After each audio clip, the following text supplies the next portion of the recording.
प्यारे बच्चों, आज हम आपको एक चिंटी और फाख्ता की कहानी सुनाने जा रहे हैं।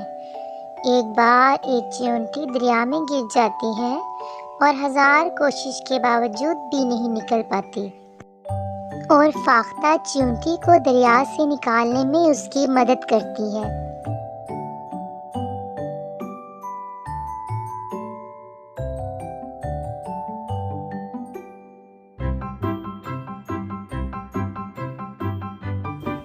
बहुत शुक्रिया प्यारी फाख्ता तुम्हारा, तुमने मेरी मुश्किल वक्त में मदद की।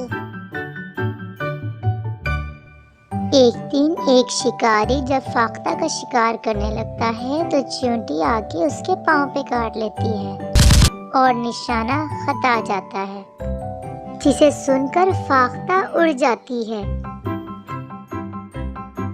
ये चींटी कहाँ से आ गई? आज चींटी मुझे ना काटती तो फाख्ता मेरे हाथों से ना बच पाती।